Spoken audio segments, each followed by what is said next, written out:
Ciências na escuta. Olá a todos, Ciência na Escuta falando. Eu sou a Laura Krieger, apresentadora do videocast, e hoje eu estou com dois convidados super especiais para a gente discutir o tema Juventudes e Participação Democrática. Aqui comigo estão o professor Cassimiro e a Kessia, do Conselho de Juventudes. Eu vou passar a palavra para o Cassimiro. Olá, eu sou Cassimiro, eu sou pesquisador aqui na Universidade Federal de Minas Gerais, sou docente na rede pública de ensino, trabalhei com políticas de juventude há bastante tempo também, fui presidente do Conselho Municipal de Direitos da Criança e Adolescente e do Fórum Nacional de Políticas para a Juventude Negra.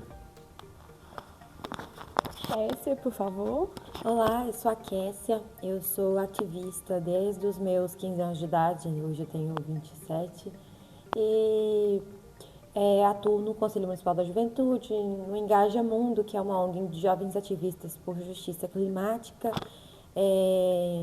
e no Conselho Estadual agora estamos integrando via Engaja Mundo o Conselho Estadual de Juventude, e fui conselheira há uns anos atrás também no Conselho de Juventude. Então é isso, estou no ativismo, mas também agora estou fazendo graduação na universidade e acho que a luta do movimento social me aproximou mesmo da universidade, eu acredito muito nisso. E você está estudando qual curso? Qual curso você está fazendo? Ciências Sociais. Olha só, então hoje a gente tem um debate super legal, né? E o roteiro das perguntas foram feitas pelos estudantes da Escola Estadual Catarina Jorge Gonçalves, que vai ser o roteiro dessa entrevista hoje com esses convidados.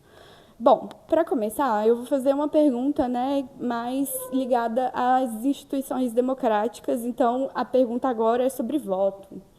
E aí o Pedro, né, fez uma reflexão sobre a questão do direito ao voto, que antes não podia, né, para menores de 18 anos, e que agora o poder de votar ele já é a partir dos 16. Cassimiro, você pode dar a sua opinião sobre por que essa questão dos votos, a questão de influências, essas questões relacionadas à juventude e à participação no direito ao voto e tudo mais? Tem uma história muito bacana do direito ao voto aos 16 anos, porque antes da Constituição de 88, havia uma grande limitação no direito ao voto dos cidadãos brasileiros no geral. Por exemplo, pessoas analfabetas não podiam votar, né? Ou qualquer pessoa que fosse considerada não tivesse algum grau de leitura não poderia votar. O voto era permitido a partir dos 18 anos. Anteriormente, inclusive, era após os 21.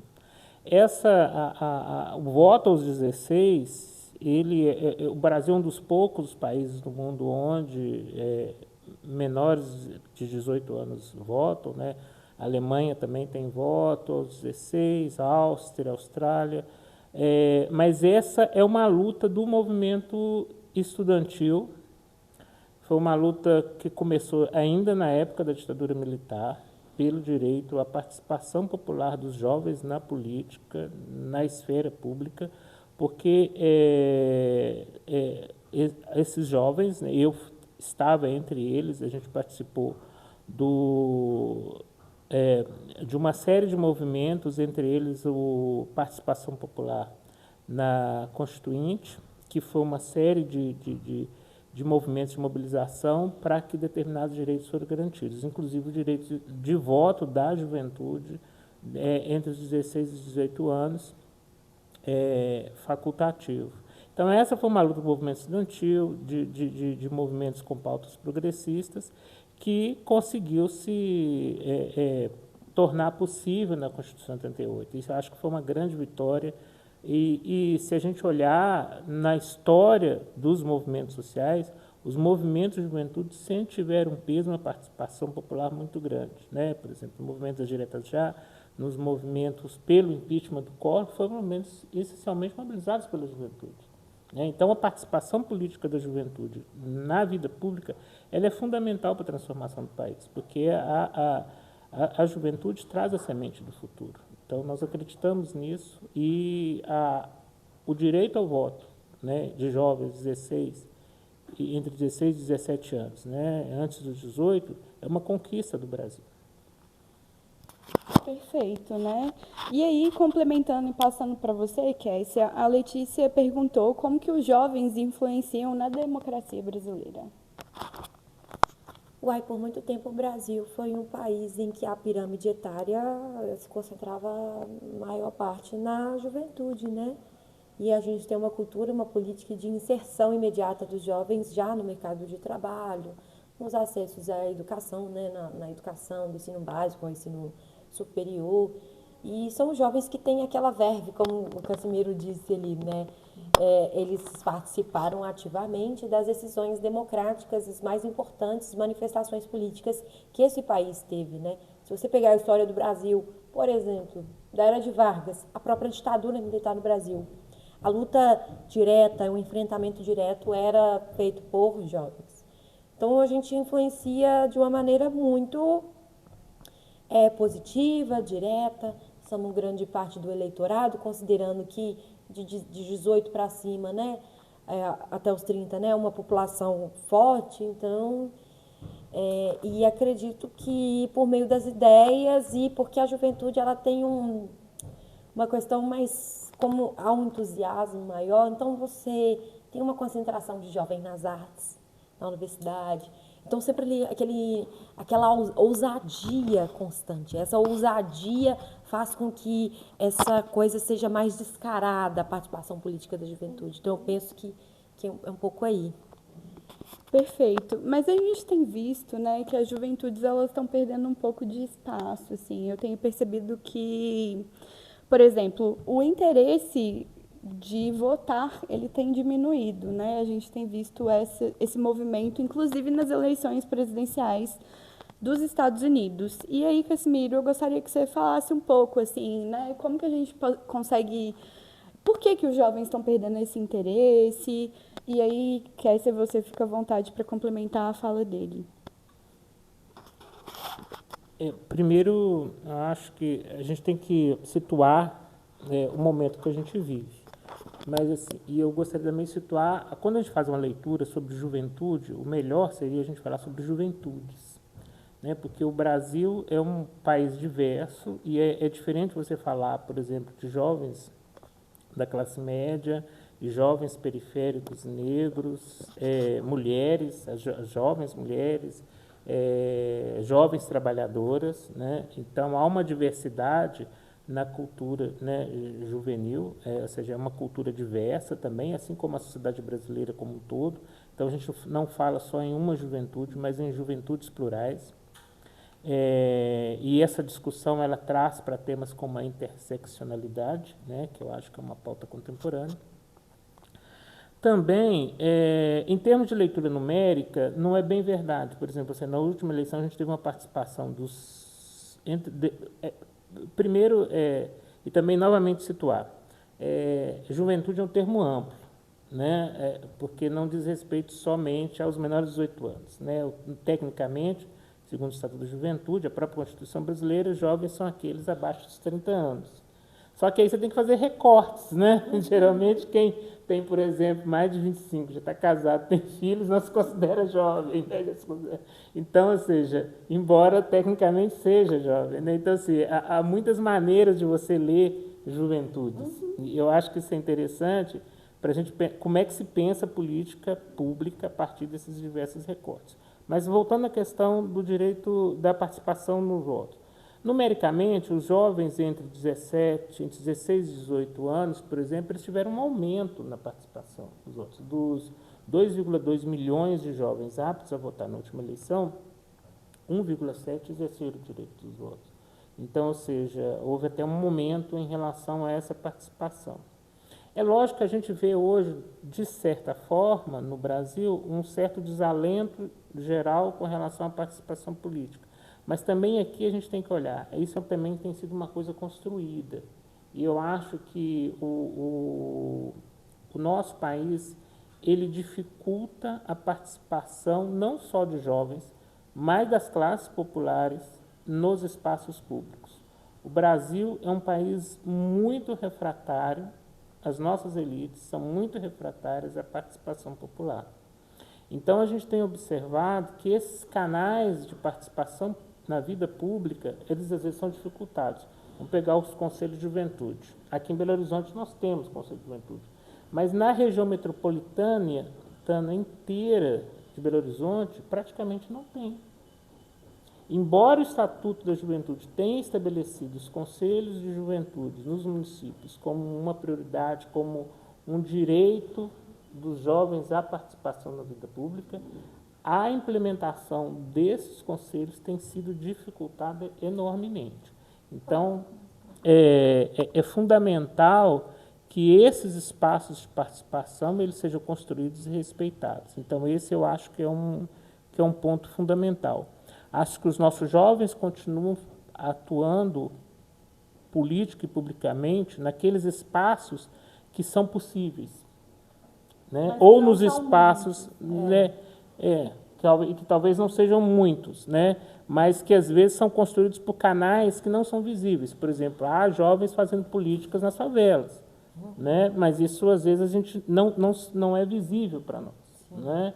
E não é publicizado, né? Enquanto do outro lado é vendido talvez essa ideia de que os jovens não gostam de política. Não sei o quanto que isso é verdade, acho que não. Eu tenho uma opinião. Pode falar. Eu concordo com o Cassimiro que é isso. O que é o jovem hoje é uma camada assim, ampla e vastíssima e precisa ter o S das juventudes.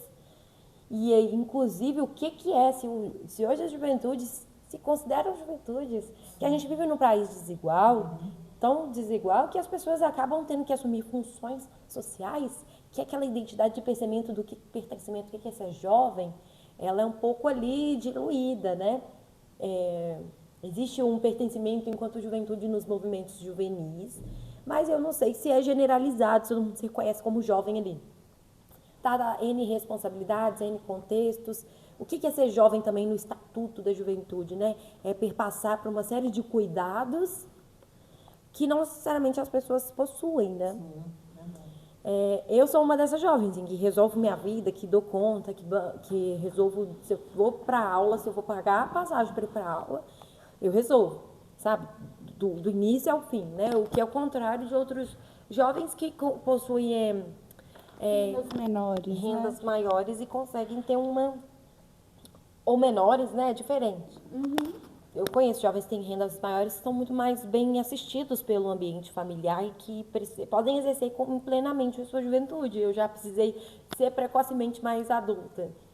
Então, acho que tem essas diferenças. Então, quando a gente fala de participar ativamente, a gente precisa entender que existem essas nuances que são dispositivos importantes que impactam numa outra questão. A desilusão, os espaços que podem ser nossos mesmos. Como é que aí a participação, a gente vai escolher um candidato a presidente, a gente vai ver as escolhas que a gente tem não são boas.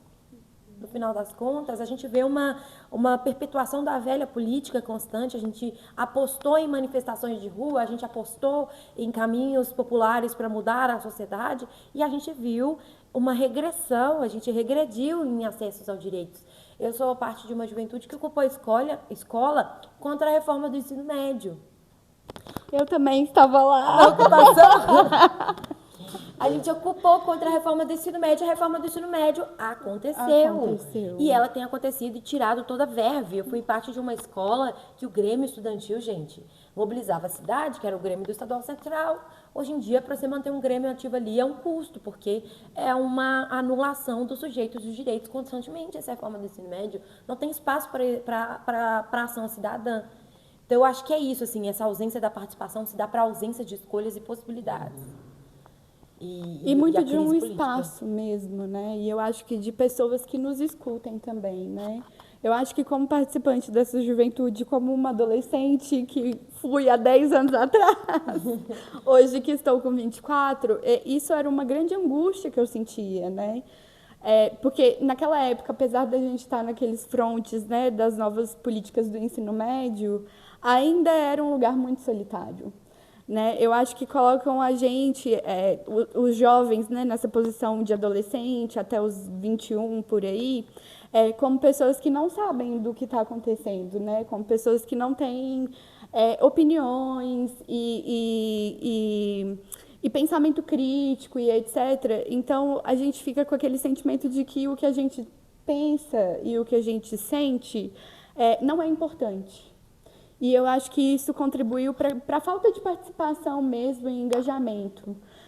A gente teve, por exemplo, né, uma fala da Dani, né, no dia que a gente estava na escola, que essa dinâmica para a gente criar o roteiro dessa entrevista foi a primeira vez que ela debateu assuntos sociais, por exemplo, temáticas da sociedade.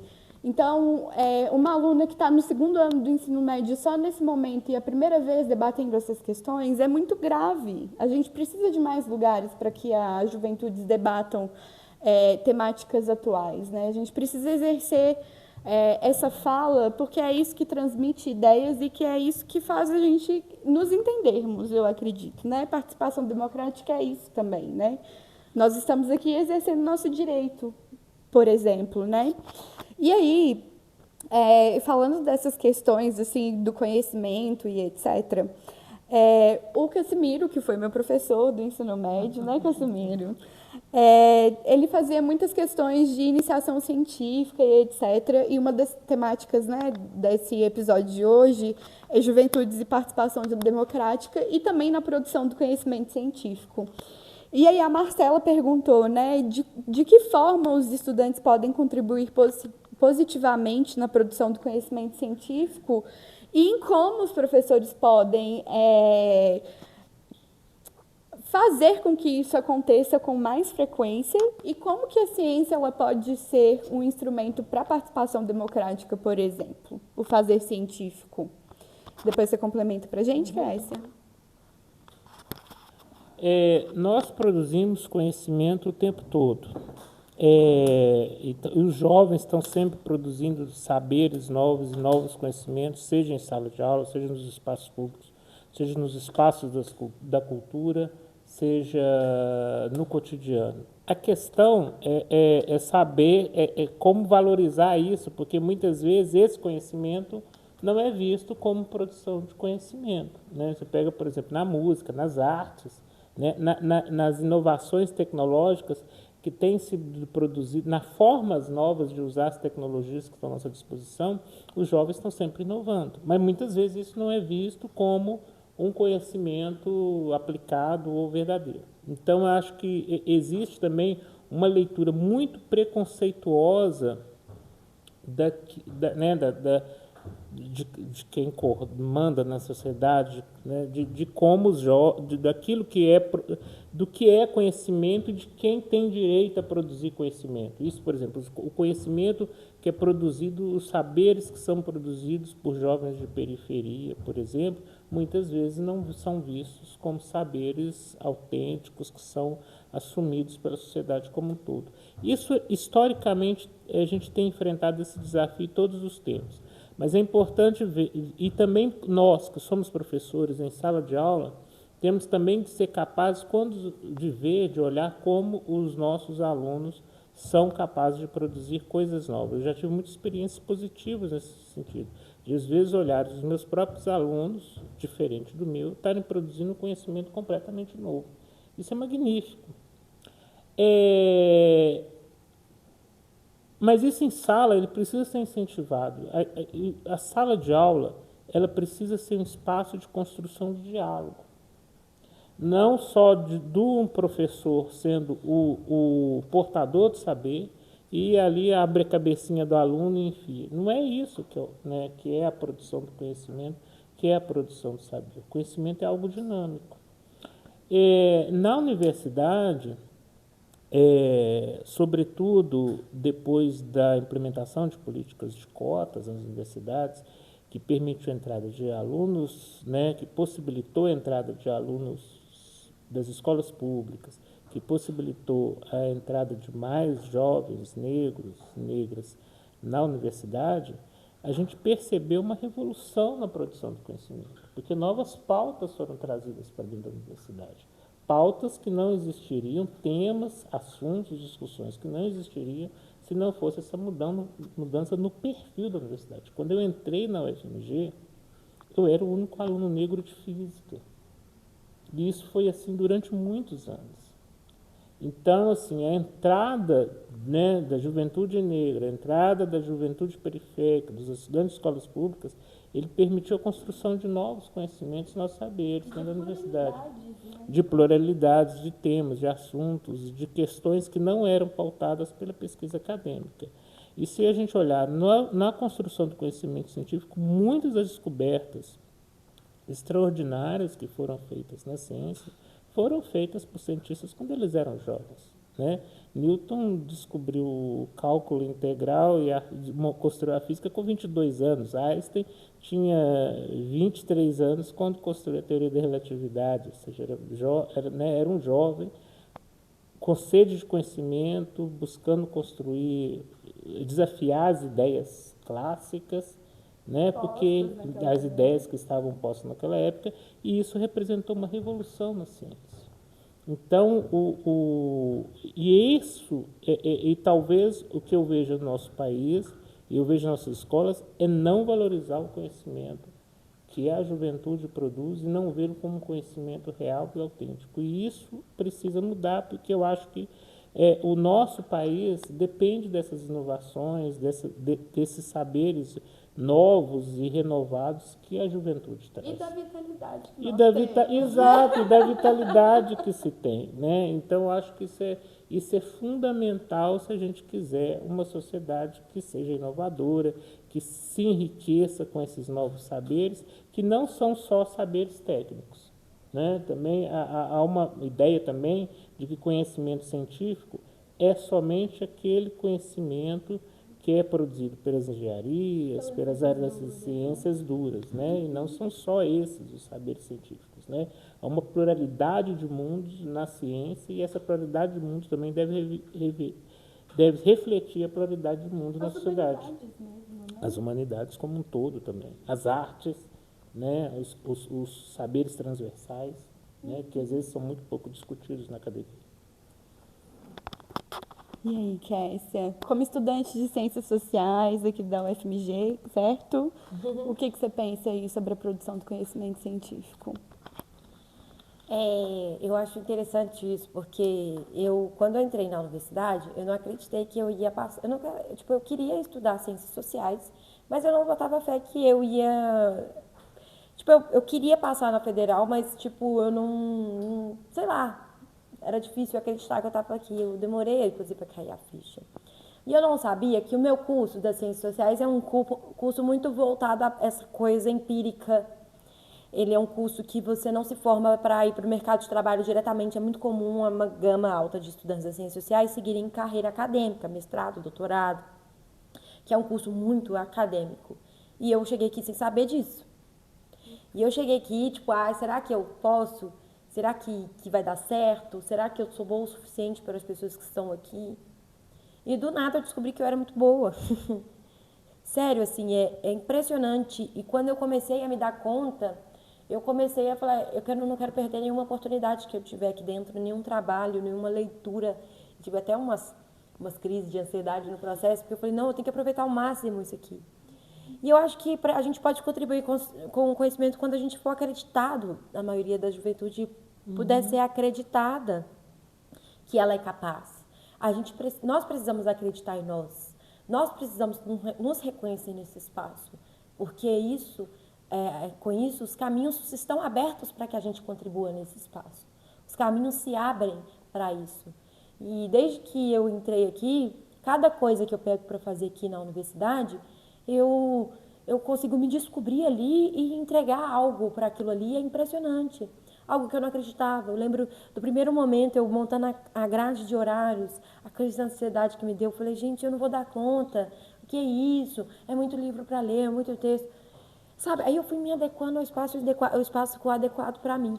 Eu sei que para muita gente que veio de escola pública, que é preto, que é mulher, que vem para a UFMG, às vezes, ou para a universidade em geral, gente, que a universidade, o conhecimento não está só aqui na UFMG. O ensino superior, no O ensino geral. superior, no geral.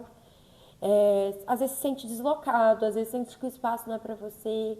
Mas a gente tem que abraçar, porque muitas pessoas lutaram para que a gente tivesse acesso a isso. Casimiro está dizendo que foi o primeiro da turma dele, o único, né, de física negro. E outras pessoas fizeram para que isso acontecesse.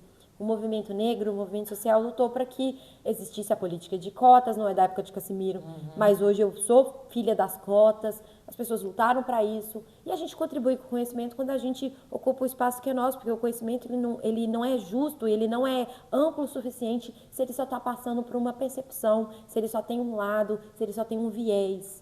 Ele precisa ter os viés dos conhecimentos das comunidades, dos bairros, os das Késsias, do Eduardas, da Luísas, dos Filipes, e das vivências deles que podem trazer e crescer muito. Hoje eu estudo ciência política e contribuo no debate da violência política de gênero, da construção, da elaboração. Todas as minhas vivências no movimento social estão sendo todo dia pertinentes para isso, sabe?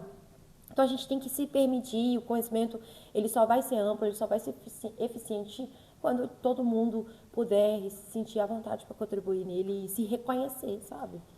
Tem uma coisa que é importante que você está falando aí, por exemplo, esse lugar do pertencimento, né, da gente às vezes se perguntar se esse lugar é para a gente, né, eu acho que isso também é uma ideologia, né, que é muitas vezes construída, porque, por exemplo, o jovem que vem de classe média alta, ele já sabe que o destino dele é a universidade, né, ele já é educado para isso desde sempre, e se ele seguir uma carreira científica, que muitas vezes não traz muito ganho, isso não tem problema, porque ele tem todo um suporte por trás, né? Mas o jovem que vem de periferia, que vem da escola pública, muitas vezes está pensando no trabalho, de como ele vai sustentar no dia seguinte. Como vai sobreviver. Como ele vai sobreviver. E quando ele vê essa possibilidade, como você viu, de que eu posso estar na pesquisa, que eu posso ser um investigador, né? Ele se sente maravilhado com isso. Mas isso é uma coisa que a gente tem que construir, buscar normalizar, né? Esse espaço, nós temos que nos apropriar da universidade, né? Como um espaço nosso, né? Porque a universidade é pública e ela deveria ser para todos, né? Muitas vezes meus alunos no ensino médio, eles chegam e perguntavam para mim: quanto que custa estudar na UFMG? Mas aí, assim, e essa pergunta a gente pode responder de duas maneiras, né? Porque assim, a universidade é gratuita, mas na verdade tem um custo, né? Então, assim, para esse jovem, né? Porque muitas vezes vai ser mais fácil para ele estudar numa universidade privada à noite, trabalhando durante o dia, né? Do que estudar numa universidade como a UFMG, com seus graus de exigências, né, e às vezes pouca oportunidade de bolsa, né, muitas vezes o aluno entra... Paga para trabalhar, inclusive. E ele entra aqui, por exemplo, por exemplo, as bolsas não são aquela grande coisa, não dá para sustentar, né, um aluno que tem, né, uma bolsa, por exemplo, de 400, 700 reais, né, é insuficiente. Nem todos os alunos conseguem se tornar bolsistas, porque o número de bolsas hoje está bastante limitado. Então, são esses desafios, mas a universidade é nossa, então a gente tem que se apropriar dela, se apropriar desse espaço, ajudar a que ela seja realmente universalizada, porque esse é um grande espaço de produção de conhecimento, de saber. Não é o único, né? Você tem toda a razão. A gente tem outros espaços também que a gente precisa se apropriar deles no cotidiano.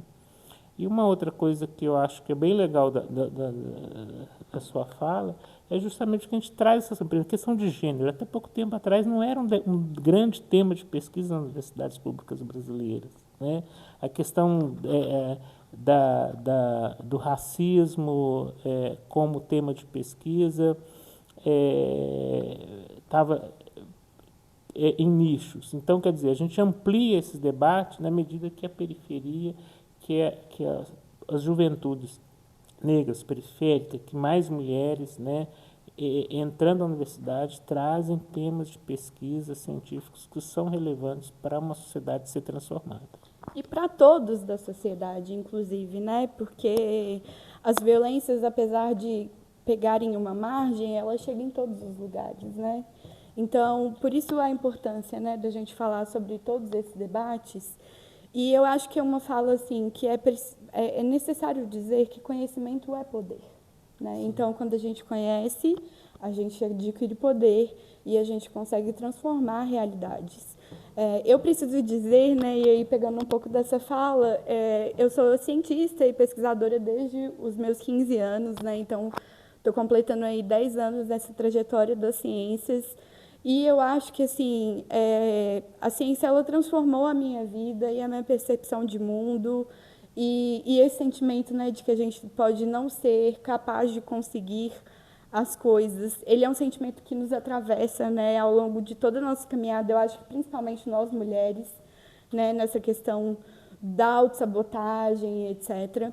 Mas fazer ciência foi o que me motivou durante muitos anos, é o que mais me encanta dentro dos conhecimentos. E eu alcancei lugares que eu jamais imaginaria alcançar. E que é muito importante dizer que temos muitas participações de jovens na divulgação científica e na produção do conhecimento, mas que não recebem a visibilidade que a gente deveria receber.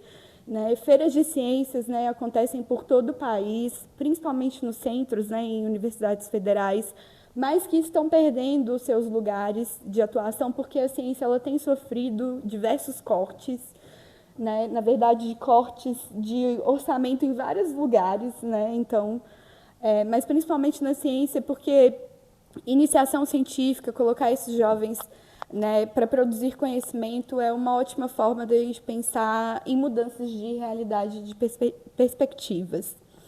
E aí, eu gostaria de perguntar sobre uma questão, né, dos preconceitos, assim. Como que a sociedade pode ajudar na participação desses jovens nos debates democráticos, Kécia? Eu acho que é importante que o Estado se organize para propiciar que os jovens participem mais. Eu acho que é investimento.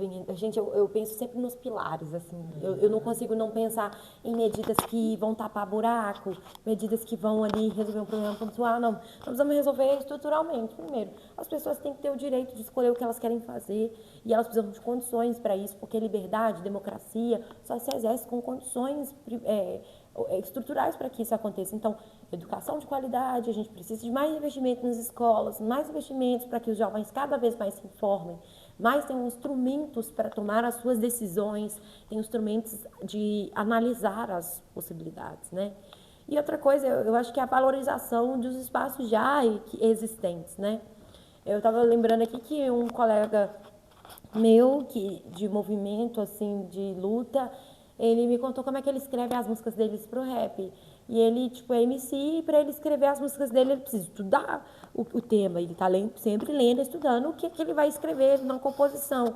E eu acho que a gente tem que parar de fazer uma hierarquia de quem está preparado ou não. E a gente tem que ser mais democrático e abrir espaços para as pessoas poderem contribuir, sabe? Então, assim, tem conselho de juventude, tem conselho de mulher, tem conselho de educação, mas esses espaços estão sendo abertos para as pessoas poderem contribuir? Eu não sei. E um dos aspectos para eles não serem abertos é que eles estão totalmente centralizados também. Eu acho que precisa ser descentralizado os conselhos. Precisa existir lá na base, nos territórios das cidades como um todo. Cassimiro contou aqui que são poucos conselhos na região metropolitana, se não me engano é Nova Lima, Contagem, e eu não sei se Betim tem conselho de juventude. Apesar de ter um gestor de juventude, o qual eu conheço e admiro o trabalho lá, mas eu não sei se tem um conselho em si. Então, assim, gente, é um absurdo que isso não aconteça. Então, a gente precisa fomentar a participação democrática, dando instrumentos para que ela aconteça. Então, estruturar os conselhos, ser conselhos que têm estrutura para rodar os lugares, a cidade, no caso, eu sou do Conselho de Belo Horizonte, a gente não consegue sair do centro de referência da juventude. Porque como que sai? Não tem uma estrutura mínima para sair do centro de referência da juventude. Belo Horizonte, por exemplo, não tem orçamento para a juventude. nas... É só emenda parlamentar. O parlamentar mandou o dinheiro lá, aí tem dinheiro. Se não tiver o parlamentar, cadê o dinheiro separado para isso, sabe? Para a política de juventude acontecer. Então eu falo assim, né, que eu sei que os jovens vão ver assim, gente, vamos ser ousados, vamos entrar mesmo, vamos chegar falando, apontando o dedo da ferida e ocupando o nosso lugar nos espaços, nas decisões, sabe? E na universidade, na escola, em tudo, no grêmio da escola, no conselho de classe. Eu comecei no conselho de classe, minha primeira atividade democrática foi no conselho de classe, na escola estadual Caminho à Luz, que fica ali no bairro Esplanada, quase com Vera Cruz ali. Então, assim, e vamos, sabe? E gestores e políticos, diretores de escola, vamos abrir caminhos para as pessoas poderem aprender e participar, né? Vamos dar espaço. Não, exatamente, eu acho que é isso mesmo. E eu acho que a gente tem um pouco retomar a nossa história. Os movimentos de juventude nunca conquistaram nada de graça. Sempre foi com muita luta. Né? Todas as conquistas que tivemos, né, de políticas públicas para a juventude não se deu por vontade, graça de governo, gentilmente. Foi luta, mesmo em governos de esquerda. Né? Eu lembro que nos anos 2010 lá, havia uma tensão dentro do próprio governo Lula com as secretarias de juventude, porque eles viam demandas que às vezes eram difíceis de implementar. Né? A gente entende o tema da política, mas precisava ter essa luta. Então, ou seja, todas essas pautas, né, que você está falando, que são importantes que elas sejam implementadas, elas também não vão acontecer se os jovens não voltarem para as ruas, não estiverem nas ruas, não estiverem se mobilizando em defesa de políticas, da implementação dos conselhos de juventude, da implementação de orçamentos de juventude. E isso que você falou realmente é fundamental. Você não faz nada sem dinheiro num país capitalista. Então, por exemplo, os conselhos de saúde eles só funcionam porque eles têm um orçamento fixo. E se o dinheiro não tiver lá, né, não tiver a prestação de contas, não passar pelo conselho, o Ministério da Saúde bloqueia. Por que isso não é feito para outros conselhos, sobretudo em conselhos cujo Conselho Municipal de Cultura, Conselho da Criança e do Adolescente?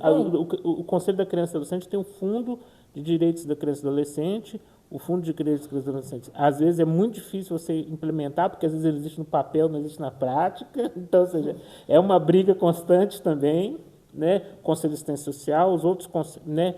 Mas é preciso que, ou seja, você tenha orçamentos físicos que sejam definidos, que nas leis de diretrizes orçamentárias estejam definidas orçamentos e políticas claras para a juventude.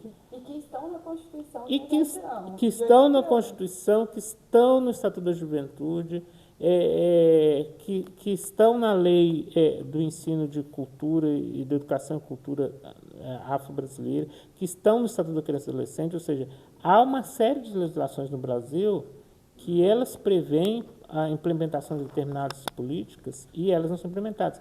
Mas elas não vão ser implementadas se a gente não brigar por elas. A gente precisa lutar porque a elite política brasileira, tradicionalmente, ela é muito conservadora e ela vê, ela enxerga a criação dos conselhos como perda de poder. Como ameaça. Como ameaça.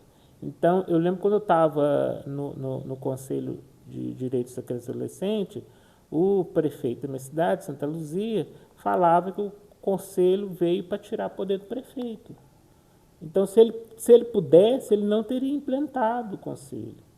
E assim, vários conselhos que ainda não foram implementados no país, Conselho de Direitos das Mulheres, Conselho de Moradia, Conselho de Juventude, Conselho Municipal de Cultura, parte dessa visão de que os conselhos tiram poder. Mas eles não tiram poder do ponto de vista executivo da administração, porque o ente administrativo ainda tem o poder da execução.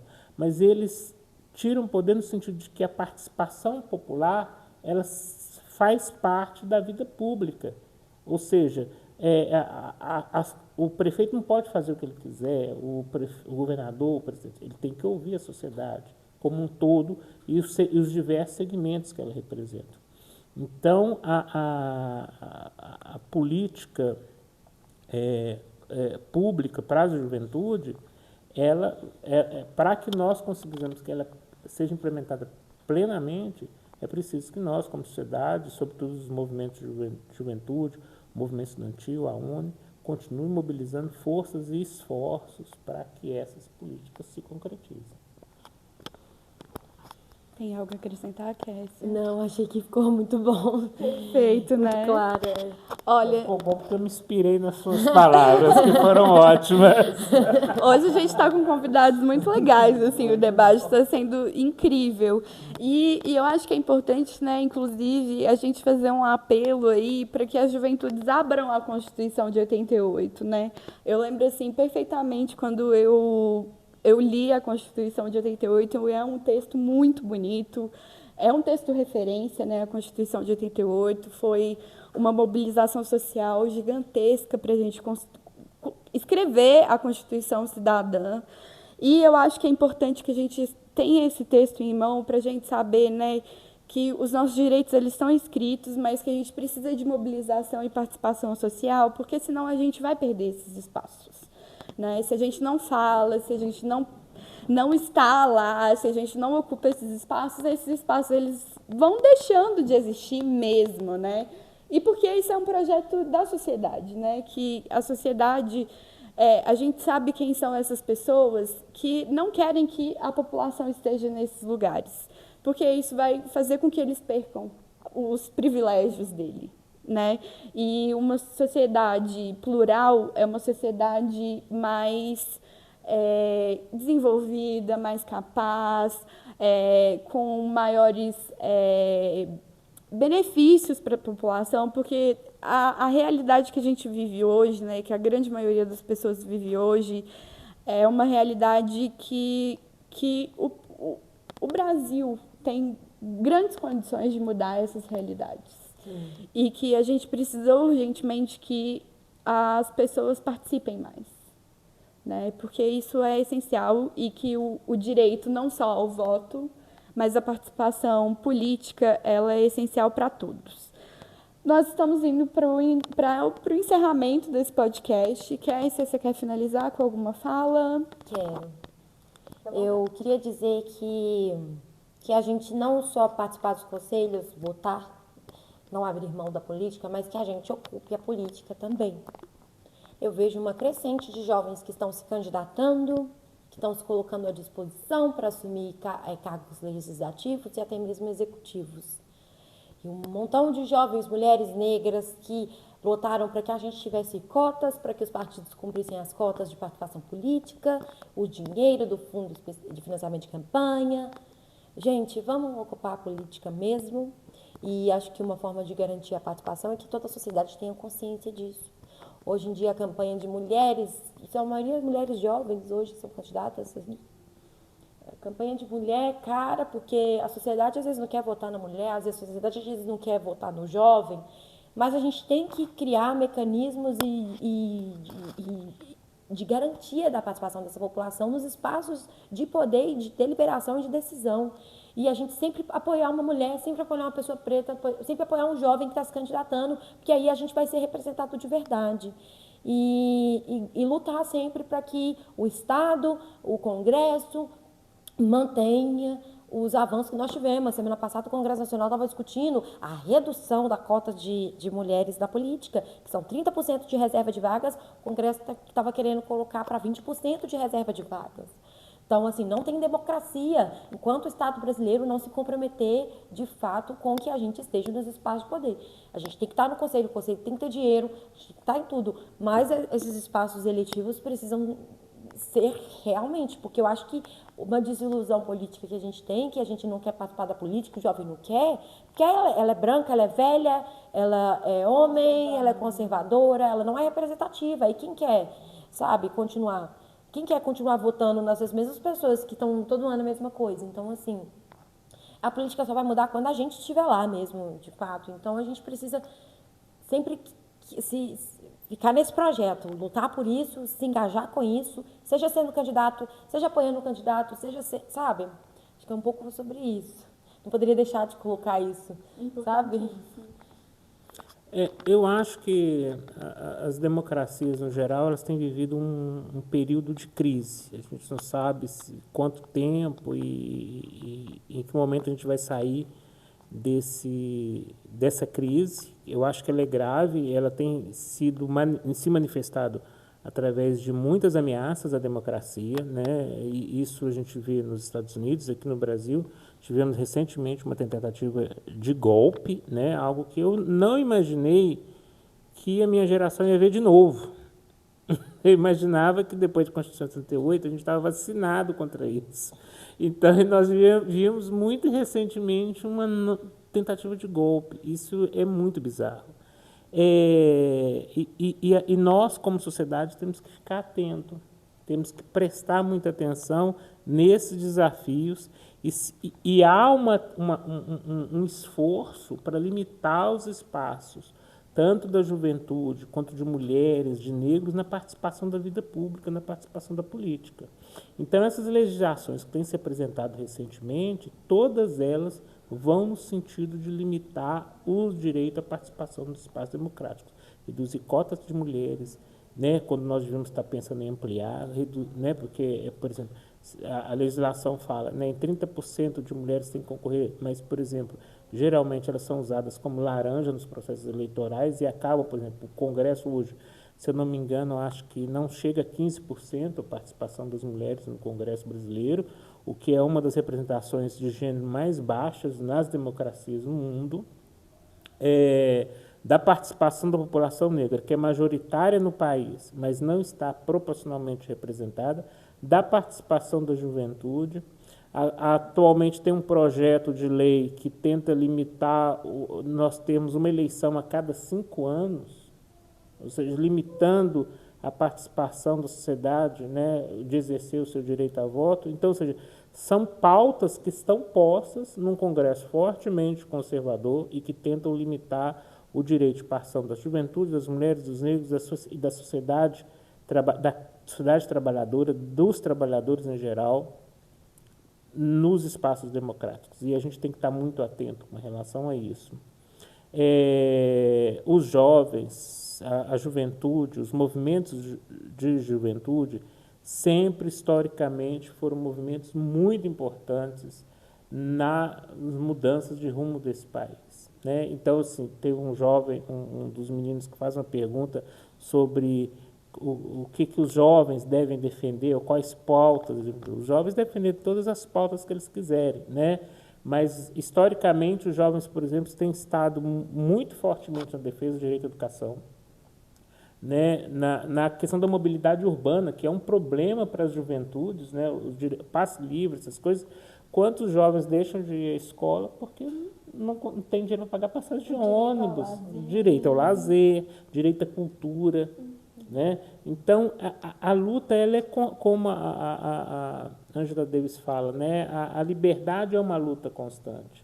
Ela é um desafio que a gente nunca pode descansar, porque o outro lado não descansa, né? Ele está sempre pensando formas de limitar a participação popular, porque isso também significa construir novos espaços de poder, construir novos espaços de decisão. E as elites brasileiras, elas sempre se fartaram de ter o controle dos espaços de decisão. Então, elas não querem dividir. Ter o controle da oratória, do ter o controle da oratória, ter o controle do discurso. Então, penso que, sim, nós precisamos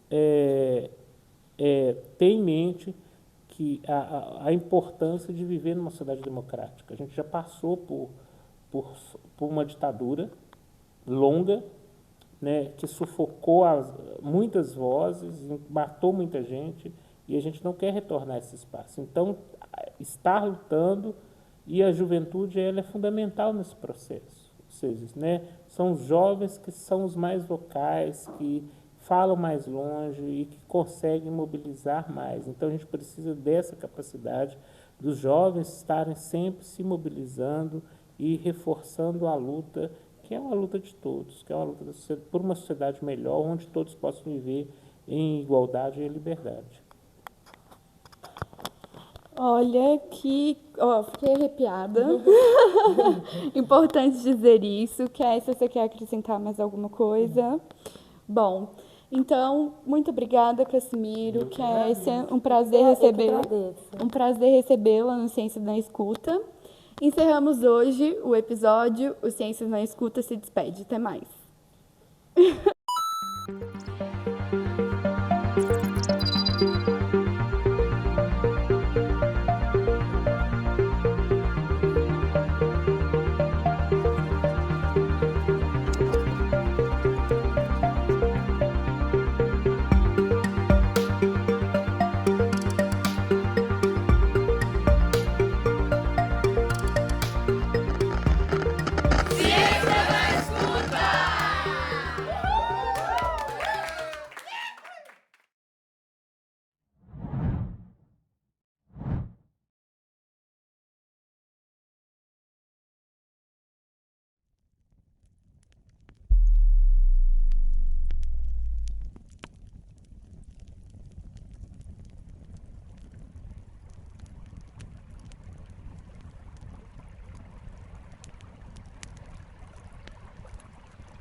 Vocês realmente é uma turma boa de... Eu acho que vocês têm um bom professor de filosofia. Pedro, mais pergunta pra gente aqui. Por que muitos jovens hoje em dia perderam muito interesse em votar? Isso é uma ótima pergunta. E interessante que isso não é só no Brasil. Certo? Isso é uma excelente pergunta. Eu vou tentar responder isso. Isso é uma ótima pergunta.